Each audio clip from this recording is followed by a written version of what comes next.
semuanya, sebelum ku mulai videoku kali ini aku siram dulu ya alocasia black velvetku.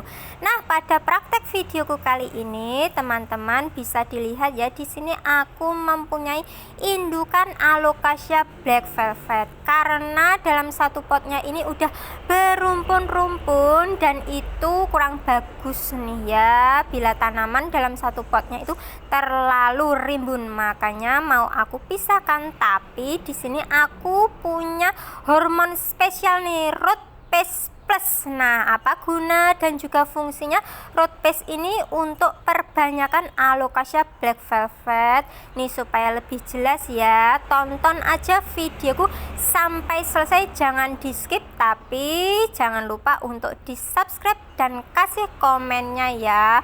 Oke, kita mulai ya para bunda semuanya. Pertama-tama jangan lupa siapkan dulu indukan alocasia black velvet ya. Sebenarnya selain alocasia black velvet bisa juga digunakan untuk alocasia jenis lainnya. Nah, ini black velvetku daunnya udah lebar-lebar karena aku kasih pupuk Decaster Plus. Langsung aja pertama-tama digulingkan dulu potnya ya untuk mempermudah mencabut dan memisahkan pohonnya dengan potnya. Nah, ini bisa ditengok bunga black velvetnya ada dua ini. Biasanya bila udah berbunga menandakan bahwa udah indukan. Ditarik perlahan-lahan, alhamdulillah bisa nampak sekali ya, jelas di sini akarnya udah rimbun banget sampai ke bawah dan juga dasar potnya. Makanya harus seringkali dibongkar dan dicek ya. Oke, lanjut. Ini karena udah akar-akarnya rimbun banget dan tanahnya tinggal sedikit ya yang tersisa tempatnya, makanya dibongkar dan nanti dipecah-pecah tuh antara satu pohon black velvet dan pohon lainnya. Aku bongkar dulu ya tanahnya untuk lebih jelasnya. Ini bisa ditengok langsung komposisinya. Bagian atas itu kebanyakan ini sekam bakar ya bun. Selain sekam bakar aku gunakan biasanya juga kompos. Dan nah, ini bagian dasarnya karena banyak banget yang terlalu merekat ya. Wah, ini aku temukan ternyata ada bintil akarnya gemuk banget, gede banget. Tinggal aja tanahnya digoyang-goyang karena mudah rontok. Ini menandakan bahwa sebenarnya tanahnya ini gembur ya bun, makanya black velvetnya subur banget nih. Wah, ada juga sedikit yang membusuk tapi nggak apa, tinggal digoyang-goyang aja. Nih, pada bagian dasarnya ini emang agak susah ya karena ini terdiri dari cacahan pakis. Wah, ternyata bintil akarnya udah gede-gede. Ini ada juga bekas sayatannya. Mungkin beberapa waktu lalu ini udah aku pernah ambil anakannya, tapi no problem ya, bisa dipecah-pecah lagi. Setelah beberapa waktu ternyata muncul lagi tunas-tunas anakannya banyak banget. Nah, tinggal nanti sebelum dipisah tak lupa harus dibersihkan dulu akar-akarnya. Bisa ditengok ya, ini ada 1, 2, 3 ya nampaknya indukannya. Wah, cocok banget ini untuk dikembangbiakkan dan dibudidayakan black velvetnya. Kenapa sih kok dibongkar? Nah, supaya cepat berkembang. Ini aku gunakan karter ya bun untuk mempermudah, tapi sepertinya ini tinggal ditarik aja. Ups, perlahan-lahan daunnya jangan sampai patah, tinggal aja pelan-pelan pakai perasaan karena akarnya nampak jelas sekali panjang kali lebar ya bun. Nah, ini udah berhasil aku pisahkan induk yang pertama, tinggal ini dua ini lengket harus pakai cutter ya. Usahakan cutternya itu bersih supaya tidak membusuk bekas sayatannya. Bismillahirrahmanirrahim, disayat perlahan-lahan. Oke, udah selesai. Nah, ini ada bekas sayatannya, ini nanti yang akan kita aplikasikan atau kita olesi dengan hormon tadi, namanya Root Paste Plus.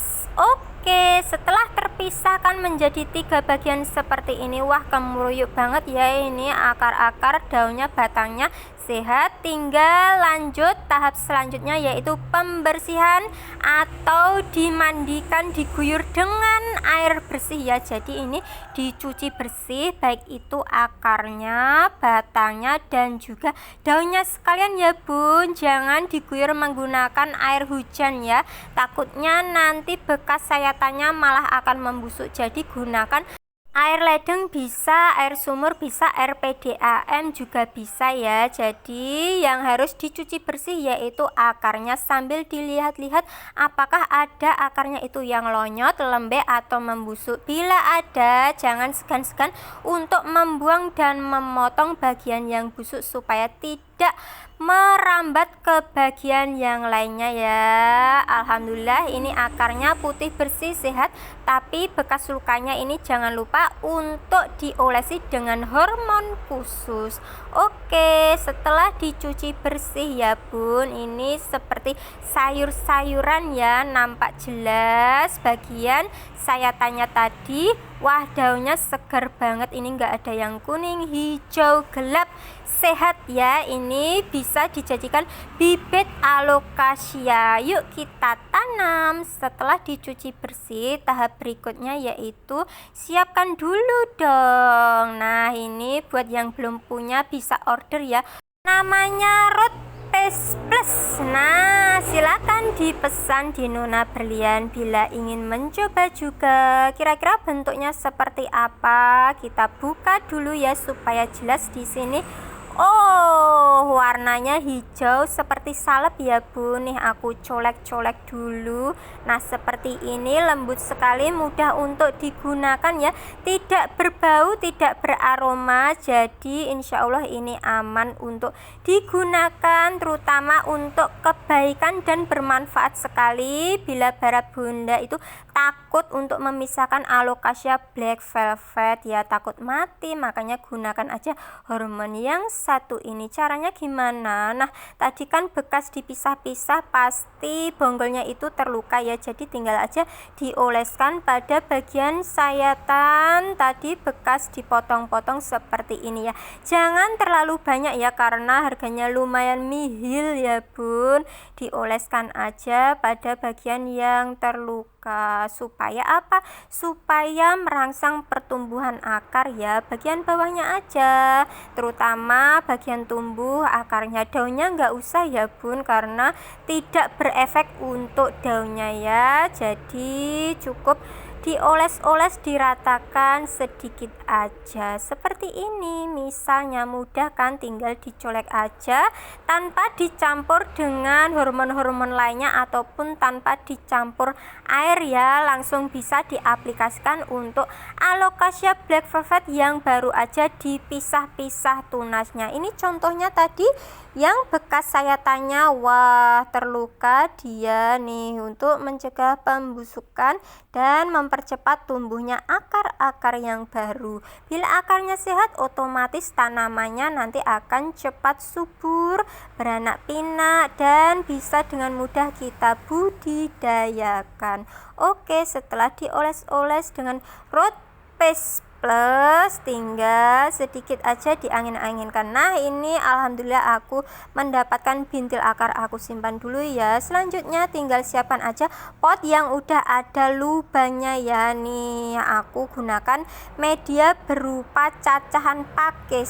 Selain cacahan pakis, di sini aku memanfaatkan daun kaliandra ya bun. Ini daunnya udah dikeringkan dan diproses, jadi siap untuk langsung digunakan sebagai media tanam penggemur dan juga penyubur alocasia. Nih aku biasanya beli jadi ya, supaya nggak ribet-ribet. Untuk yang nggak tahu daun kaliandra itu seperti apa, mirip daunnya itu dengan daun petai Cina ya bila di Jakarta sana. Nah, tinggal dicampurkan aja seperti ini, secukupnya aja. Baru deh tadi yang baru aja dipisah, ini udah ada sungutnya ya. Nah, ini nanti bisa tumbuh tunas yang baru. baru, diletakkan pas di tengah-tengah potnya seperti ini, ditata dulu tadi akar-akarnya supaya cantik dan bisa tumbuh rimbun subur sehat selalu. Lanjut, aku akan menambahkan campuran tanah kompos dan juga tanah sekam bakar yang ringan ya, terutama di cuaca yang seringkali turun hujan seperti ini. Aku dominan menggunakan ataupun memilih media tanam itu yang poros. Selain poros juga ringan ya, jadi bila terkena air hujan, tanahnya itu bisa menyerap air hujan secara lancar dan air hujannya itu bisa langsung turun ke bawah ya, ke bagian lubang potnya itu, jadi nggak mengendap airnya. Oke, lanjut untuk pohon yang kedua, campurannya media tanamnya sama juga. Di sini aku gunakan kembali kaliandra, kompos, sekam bakar dan juga cacahan pakis. Bisa juga ditambahkan sphagnum moss ataupun cacahan arang dan media tanam seperti andam serta lainnya ya bun. Yang penting yang subur gembur, insya Allah nanti alokasinya bisa tumbuh, daunnya lebat dan sehat. Oke, setelah selesai 2 pohon, lanjut pohon yang ketiga sama juga ya. Ini meskipun baru 2 daunnya tapi bisa dijadikan calon indukan ya. Yang terpenting rajin aja disiram, baik itu media tanamnya jangan dibiarkan terlalu kering ya, karena alokasia itu menyukai media tanam yang lembab ya. Ini aku taruh di bawah pohon yang rindang. Oke, udah aku tanam kembali semuanya. Aku dapatkan 3 pot nih. Selanjutnya tinggal aja disiram menggunakan vitamin B1 yang rajin ya, karena baru aja dipindah dengan media tanam yang baru, jadi supaya dia itu cepat beradaptasi dengan media tanam serta tempat rumah yang baru. Rajin aja disiram di pagi hari dan juga sore hari, siramnya yang banyak aja ya, sampai tumpah-tumpah melewati lubang bawah potnya ini ya, diusahakan seperti itu. Nah, ini pot yang 1, 2, 3 aku dapatkan 3 indukan baru untuk alocasia black velvetku. Mungkin nanti setelah beberapa hari bila ada daunnya yang menguning itu nggak apa-apa, langsung dipotong dan dibuang aja, karena itu tandanya tanamannya baru aja adaptasi dengan media tanam yang baru. Tapi setelah dipotong nanti daunnya insya Allah akan tumbuh daun ataupun tunas-tunas daun yang baru dan bisa menyesuaikan dengan media tanam yang baru. Itu ya langkah-langkah untuk menggunakan root paste plus. Bila mau order langsung aja kring ke WA Nona Berlian. Cakep kan? Ini dia hasilnya. Tinggal ditaruh di tempat yang teduh dulu ya, jangan dikenakan sinar matahari secara langsung, nanti takutnya dia gosong kepanasan ya bun. Oke, terima kasih udah menonton YouTube channel Nona Berlian. Itu sedikit tips dan trik baru dari Nona Berlian. Bila ada pertanyaan silahkan tulis aja di kolom komentar. Nah, ini dia ya resep hormon pada videoku kali ini. Made in Taiwan alias asalnya ini dari Taiwan. Silakan dicoba, semoga bermanfaat. Terima kasih.